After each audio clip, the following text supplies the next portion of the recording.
Chapter 42, where Mo pays the ultimate price. Get away from him! Hilarious shouted out and jumped up to help Aaron. Too late, Mo already grabbed Aaron by his head, slammed it against the hard ground, knocking the Sylvian out instantly, and threw his limp body against the abandoned house next to the store. Hilarious ran at the now strange-looking Mimikyu preparing to slice at him with a blade on his arm, but simply took his arm and pulled the Bisharp to the ground. Mo proceeded to walk on his back and push Hilarious' head into the dirt probably very strongly, as Hilarious did not manage to get up again due to not being able to raise his head. "Mo, what are you doing?" Axel called out to him. "I'm not your Mimikyu friend, I'm Necrozma." Mo, or rather Necrozma told him, raised Hilarious' head a little before slamming it really hard into the dirt. "Take a good look, this is what I wanted to do to you." Necrozma approached Axel. "You see, I have the ability to take over the bodies of others and gaining their traits in the process, and it makes me stronger." Axel seemed to slowly realize something and his mouth slowly opened as well. "That's why all the legendary ones were hiding from you. I thought you only need Lunala and her husband. But only Solgaleo and Lunala can help me achieve true power again," Necrozma further explained. "They, and the Origin Stone." Necrozma turned his back to Axel, jumped over Hilarious and walked over to the square center. "Now, if you excuse me, I would like to look for the stone," he said. Necrozma was greeted with odd stares from both the adventurers, surprised that he and Mo were now one and the Dark Lord was now the smallest Pokémon around. The adventurers did not dare to fight him, having seen his power and struggled not to interfere. "That brat can fight my minions and defy me, but let's see how she'll behave so little and powerless and forced to fight one of her own friends," Necrozma said out loud. Mo struggled to not let him do this, but to no avail. He worried for Amy, for Axel, the other adventurers and the outcome of this story. He feared that in the end he not only did nothing, he caused the downfall of their world. Necrozma positioned himself at the portal and, what felt like to Mo, tried to push himself up the ground to levitate to it, but was not able to do so. Necrozma looked over to the battle-marked Noivern. "You there? Give me a hand and pick me up. This body made me earthbound." At the same time, Mo felt someone coming closer to him, and so did Necrozma, who turned around to see who it was. Charlotte was rolling up and stopped right in front of him, while Axel was helping Hilarious back up far behind her. She was certainly not amused Rigth now. "What do you want?" Necrozma rudely asked, and right afterwards Charlotte grabbed Mo's disguise, holding a piece of it tight in her small hand, and slowly shook her head in disapproval. "Get your dirty hand off me," Necrozma demanded, but the Quamala remained silent and motionless. Necrozma raised his claw and positioned it at her face, Mo feeling a large amount of energy flowing into it. "I will not ask you again," Necrozma told her, but she remained stubborn. "There is nothing we can do now, Charlotte," Ziggy called out to her. "Let him go. Then let this one be a lesson to everyone who dare to defy me," Necrozma finally said. Mo felt the energy in his claw growing stronger and his palms starting to glow.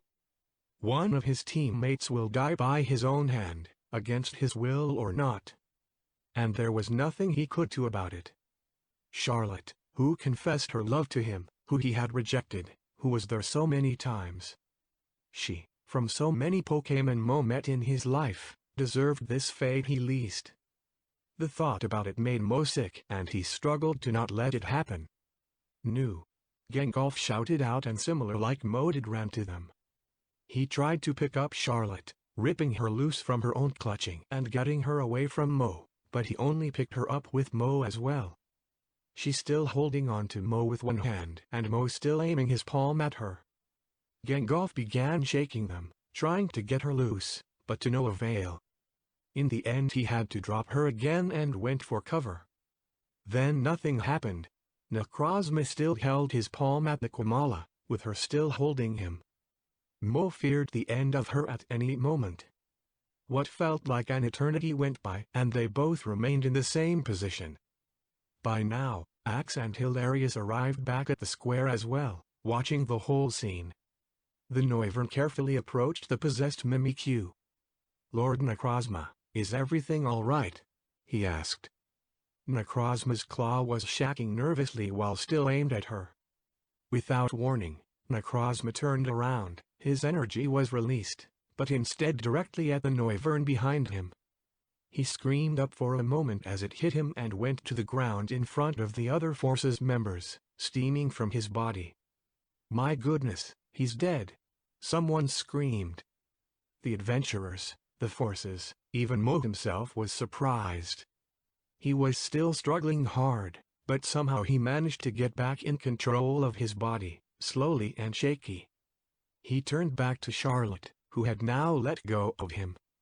"Get out of here," Mo said to her, still with both his and Necrozma's voice. "Save yourself." Charlotte herself seemed confused and worried. But she respected Mo's wish and, at least, rolled over to Axel and Hilarious. The adventurers watching on and wondering what was going on. The Houndoom of the forces approached Mo. "Master, what are you doing?" Immediately Mo turned over to him, aiming his claw at the Houndoom, who reacted afraid. Mo tried to say to him. "Something is wrong with this body." Again, Mo lost control and Necrozma took over completely. "Someone go and get me up the portal already," Necrozma ordered and turned back to the forces, all gathered around the Noivern. Said Pokémon, much to all the Pokémon's surprise, raised his head. Still steaming, slightly burned and in pain, but still kicking, too. "Okay, he's not quite dead." The same voice from before corrected itself. "No," the Noivern himself declared, dizzy.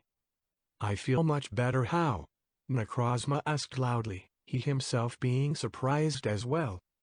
"I blasted you directly in your face. You shouldn't even be there anymore." "Didn't you say that taking over other Pokémon makes you stronger?" Axel asked.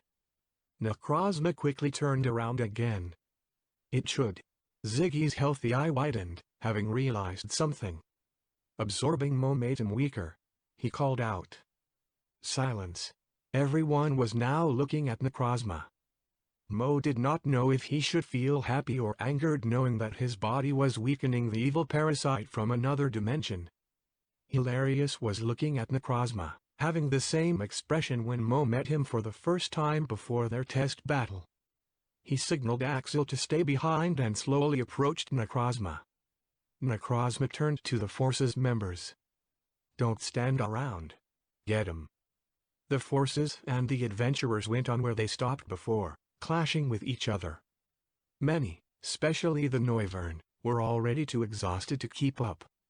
The Graveler twins, told what was going on by Aaron before and worrying what was going on, arrived and also joined in, tipping the scales even more to the adventurers' favor.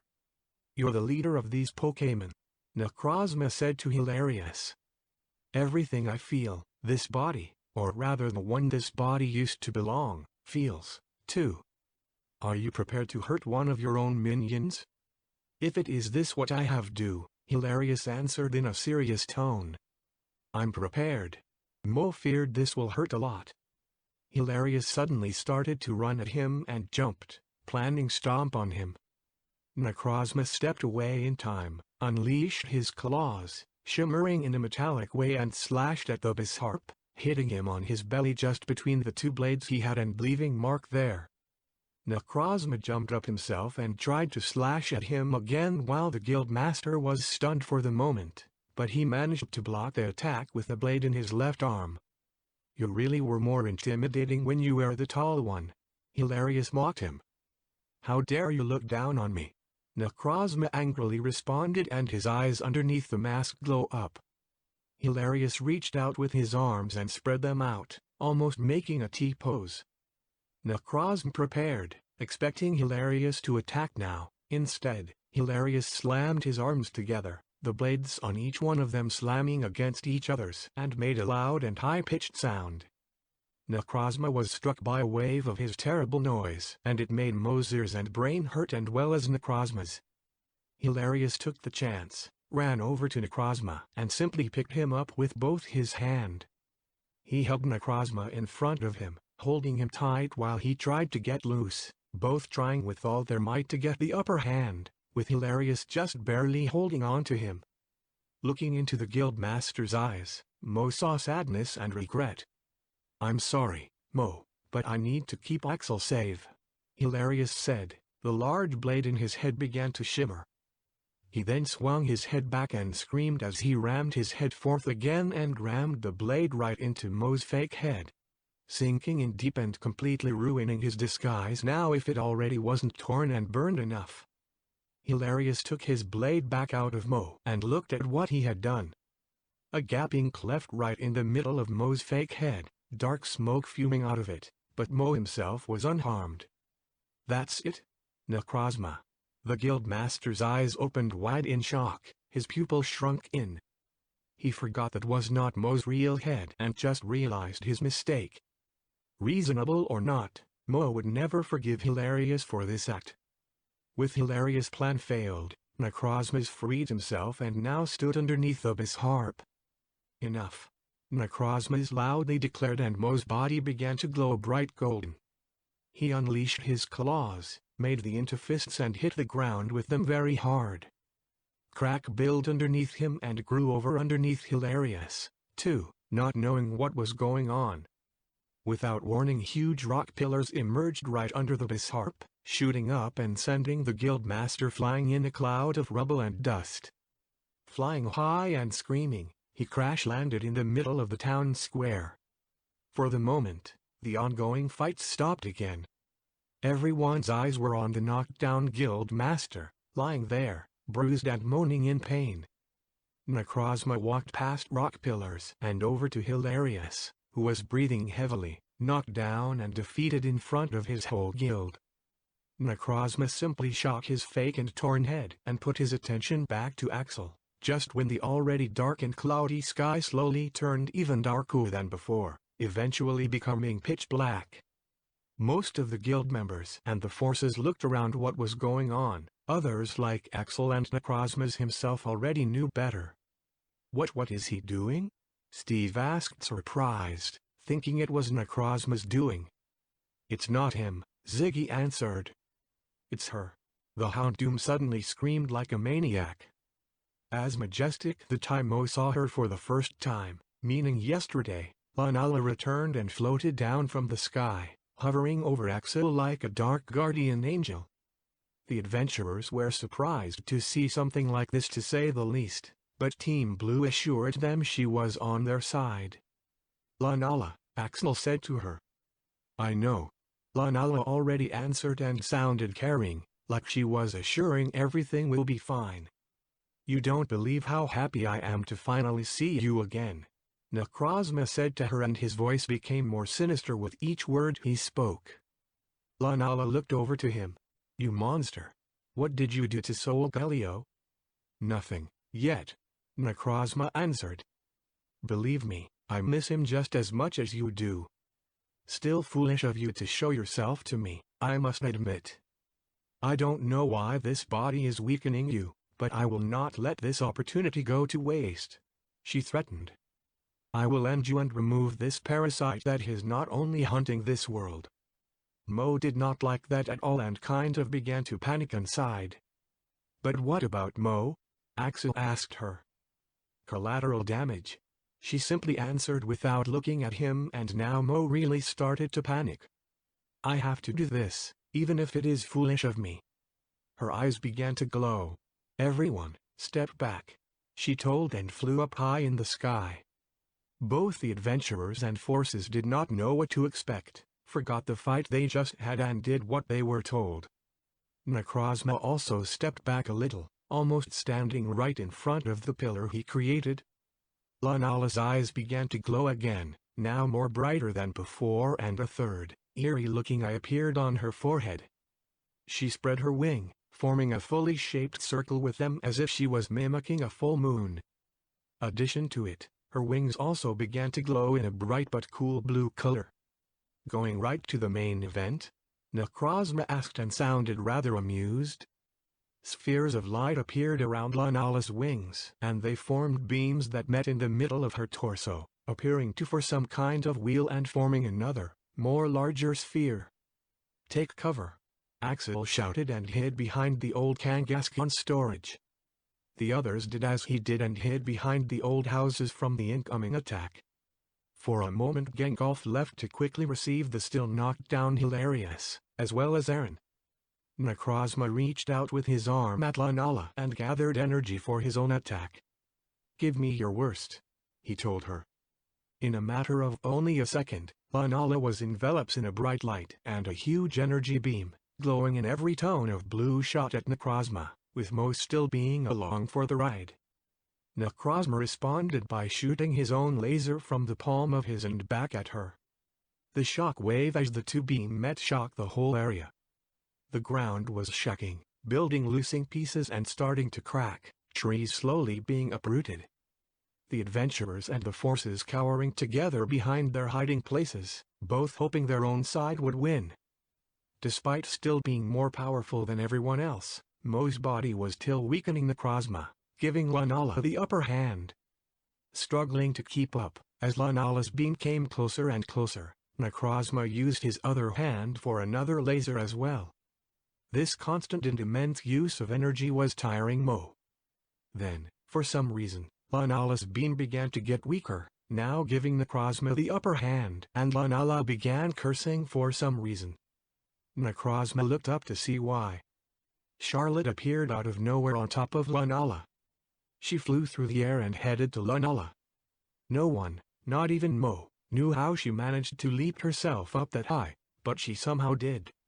She landed on Lunala's head and was hitting her with her log over and over again, desperately trying to weaken her and making Necrozma, or rather Mo, win. "Fool, what are you doing? You will doom us all," Lunala shouted and tried shacking her off. Charlotte still wanted to protect Mo. She should not. Not anymore. "Get off there, Charlotte." Gengalf called out to her from his hiding place, but to no avail. At this point Mo realized there were only two outcomes, either him and the world being saved, or her and a doomed future for everyone. "If it is this what I have do." Mo struggled and tried fighting against Necrozma's control. It had to be done. A final act. "Charlotte." Mo managed to call out to her. "It's okay." Charlotte stopped hitting Lunala as he heard him and looked at him with a kind of surprised expression. "I'm ready," Mo struggled to said. No only was Lunala's attack getting stronger again, Necrozma's was also getting weaker. "What's going on?" Necrozma shouted out. The beam steadily coming closer to him, almost having reached him and overtaken his own beam. No. Finally Necrozma lost the battle. The Muengeist beam swallowed Necrozma in its light, the energy burning and biting through the already heavily damaged cloth and on his, or rather Mo's skin. For Mo it felt like being burned alive, but it was over now anyway. "No!" Necrozma screamed as it happened. The area where Necrozma stood blew up, evaporating everything around. The beam further destroyed and created a crater-like path down to the former Pilipper post office. The beam was still strong enough for the building to explode, bursting into thousands of pieces that flew through the air. The cliff the post office stood collapsed due to the damage and fell into the ocean alongside what remained of the post office. Only the old withered bulletin board was left, one of the last few things remaining from the past. Mo's ears were ringing, his skin still burning, and he could only see white. He either survived this attack in the end or the afterlife was not like how Mo expected it. Turned out to be the first case. In comparison to the surroundings, Necrozma and Mo's body were the most unharmed but still heavily injured and defeated, lying face first in the dirt in the crater that was created in the blast. His body steaming and half-charred. The Pokémon came out from their hiding place to see the result of the battle and gathered around the crater. Lunala slowly floated towards Necrozma. Charlotte was nowhere to be seen. They all looked at him, breathing heavily, gasping, It was hard for Mo to breathe. It seemed he had trouble getting enough air, like a Magikarp out of water. He's still alive, Lunala pointed out and sounded rather disappointed. She floated up higher again. But not for long, she added. The third eye appeared on her forehead again and she spread her wings again into a circle. The adventurers and the forces saw what was about to do again. While the adventurers went hiding again, the forces made their escape, fleeing down the path to Baram Town. The two Meowth were not with them the entire time. Mo's vision and hearing slowly returned. He knew what was about to happen and just hoped it would end quickly, while Necrozma clutched his claws in anger. Axel, hesitating first, came back and placed himself in front of Necrozma, protecting. Axel, get out of my way. Lunala cursed. I won't let you do this. Axel spoke back. Your Mimikyu friend does not matter right now. She defended her point. That monster needs to be stopped. Now. I'm not only talking about Mo. Axel defended himself and turned his head to him. He may be against us and what he stands for, but he has his reasons. Silence. Everyone were looking out from their hiding places in surprise. Lunala was still floated above him with an open mouth. She undid her circle pose. Have you lost your mind? He has the same right to live as you and I do, and I hope he will realize the errors he had made. I plead to you to give him a chance for redemption. Necrozma slowly stooped up. Every move hurt Mo, aching all over. Redemption? Necrozma asked, both angered and surprised. And I hope you will see we Pokémon can, in fact, take care of ourselves and have no need for that stupid stone or the tyranny of an Ultra Breed. Axel said to him and Lunala and smiled at Necrozma. Back at Lunala, she did her circle pose again and her wings glow very bright. I will count to 3 and then I will fire, no matter if you're still protecting him or not. Axel was shocked seeing Lunala doing this now. Mo knew Axel did something right, showing kindness, even to something like Necrozma was, or what he had become now, but was not sure if this was a bright move of the Cyndaquil. Axel, get away from there. Ziggy called out to him. 1. She began to count. Axel looked at Lunala. Will you really slay me as well just to slay him? Lunala hesitated for a moment, she shocked in nervosity and there were even some tears in her eyes. Do not make me chosen one. I see you as a friend, but under these circumstances I have to treat you like an enemy. Like before. Lunala gathered energy in the middle of her torso. 2. And may Arceus forgive me. He hopefully will find another chosen one who can fulfill your mission. Behind Axel, Necrozma's eyes glow up and he unleashed one of his claws to strike at him. The Cyndaquil was fast enough to turn around and realize what would happen, but not to do anything about it. Just in the nick of time, Charlotte jumped in and between them. Mo would have never forgive himself what would have happened if it was not for her log and her protect move. 3. Lunala shouted. Necrozma just waited for this moment. With Lunala distracted he separated himself from Mo, leaving his body and turning back into his former self above them, while Mo turned back to his real self as well. As he did, Mo immediately realized this act was very bad for him. All the pain just got even worse. A constant feeling like when he got blasted minutes ago. He felt very sick and very weak and just fell over because he could no longer stand.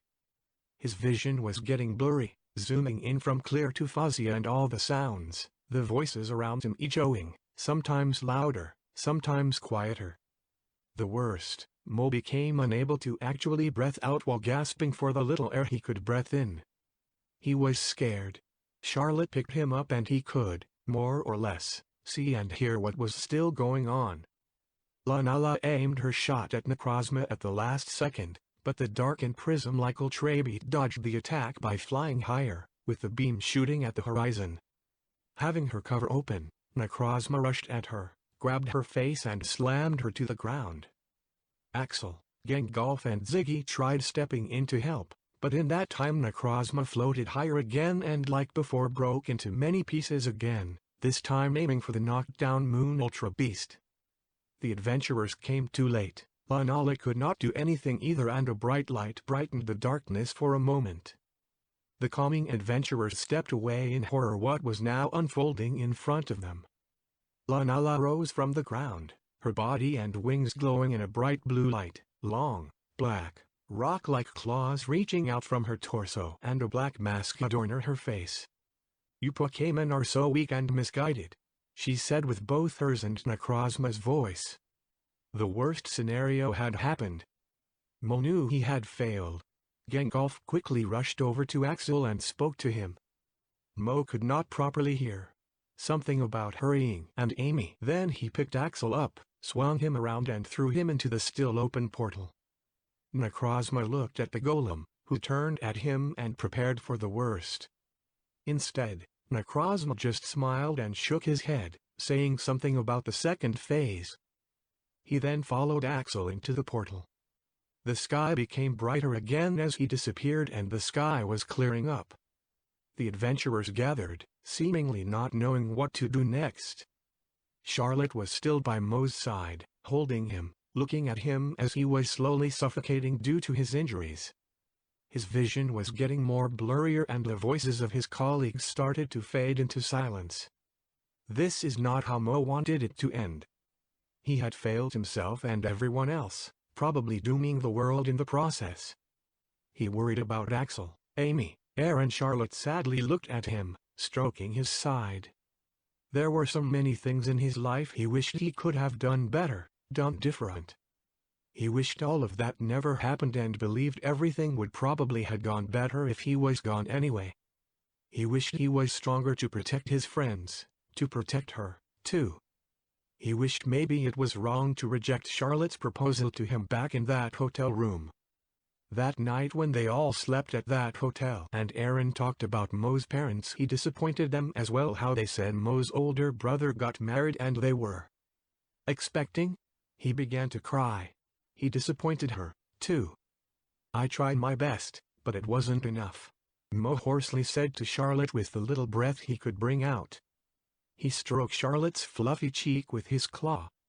His eyes were on Charlotte, but he could see behind her the portal opening wider. White jellyfish-like creatures came out of it. First one, then more. A fight broke out, but the adventurers were quickly overrun by these things. "It never was enough," Mo said one last time.